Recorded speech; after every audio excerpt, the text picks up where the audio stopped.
says that the power, the sovereignty of this great nation rests with the people.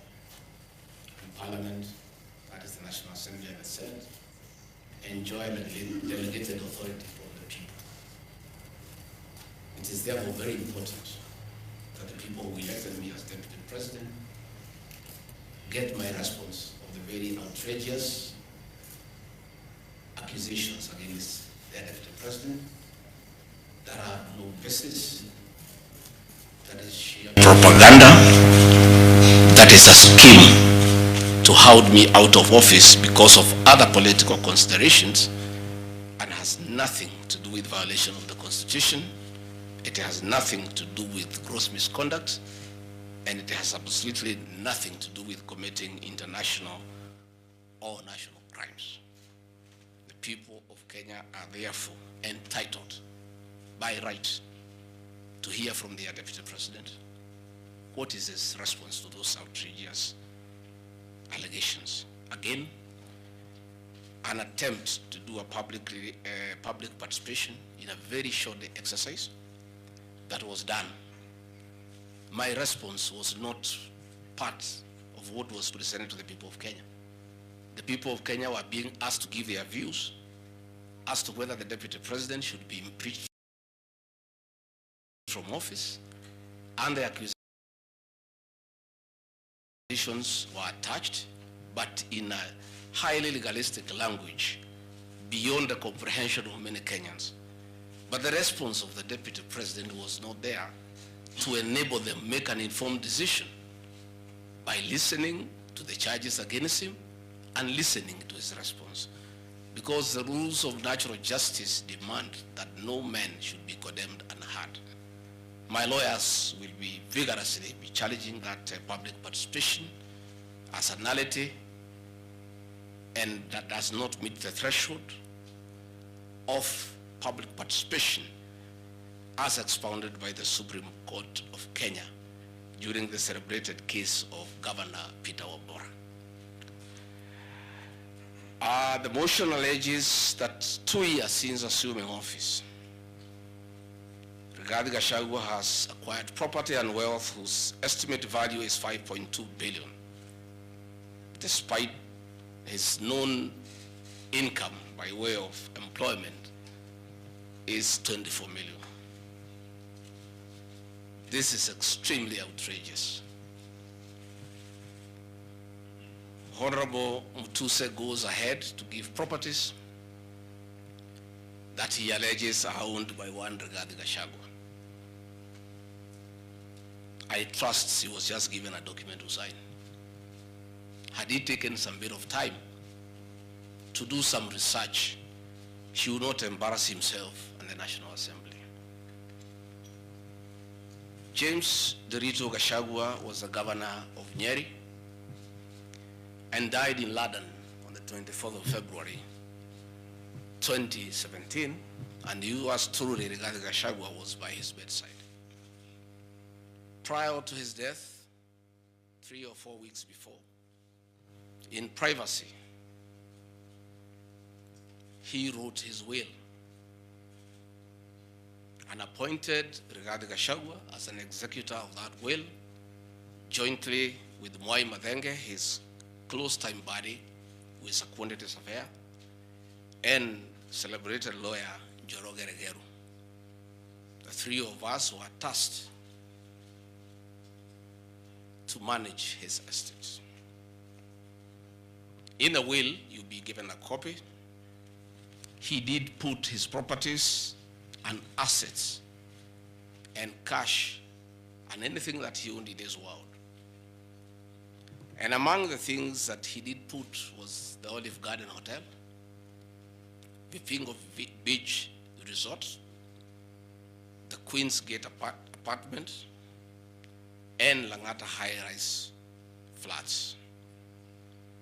It is these 4 properties that the Honorable Mutuse alleges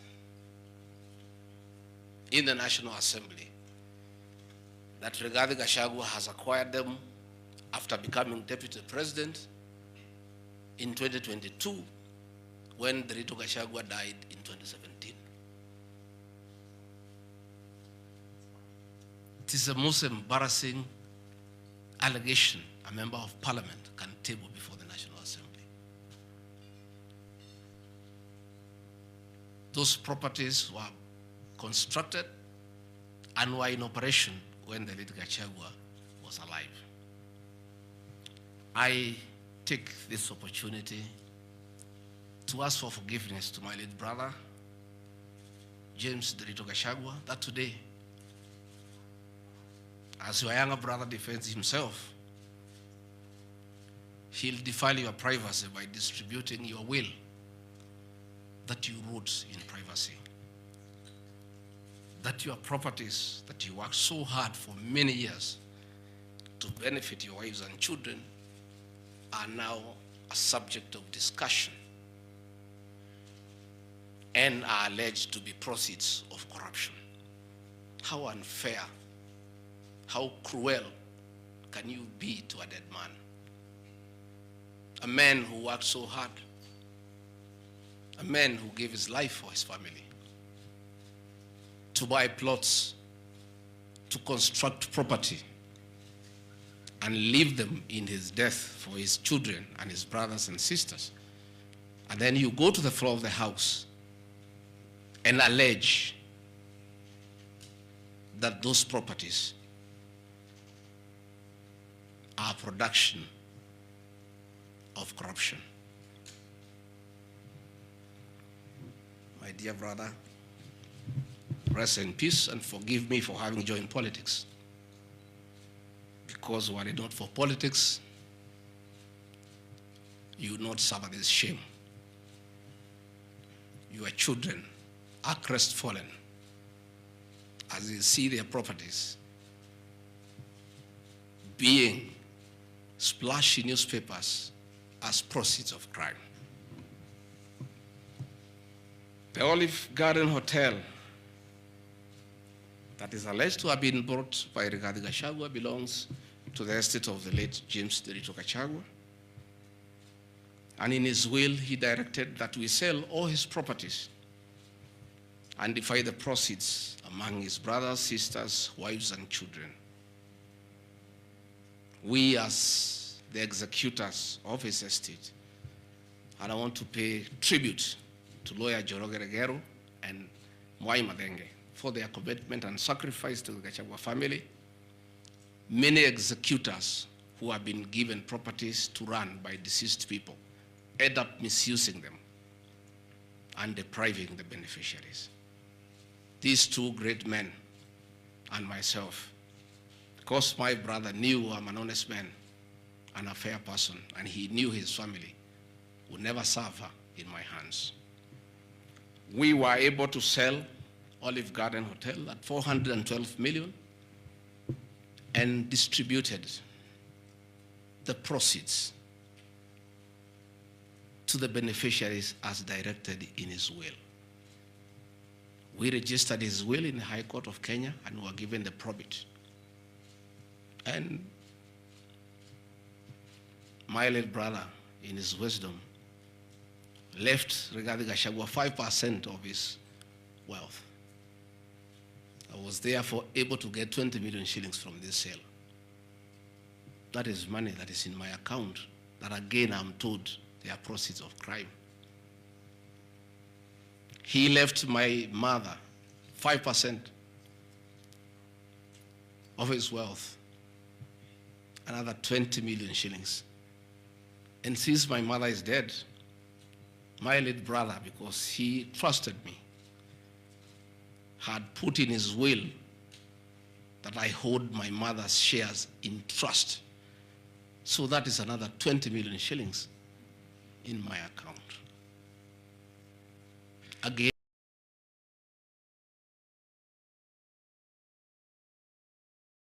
my late brother left me another 4% hold in trust of the children who is deceased, the late Dr. Friend Wachira Gachagua, whose children are in South Africa. And another 16 million shillings was put in my account. My late brother gave 2% to my wife, Pastor Debunks, because of our kindness of looking after him when he was ill. All this money that has come to me from a dead brother, I'm being told are proceeds of crime.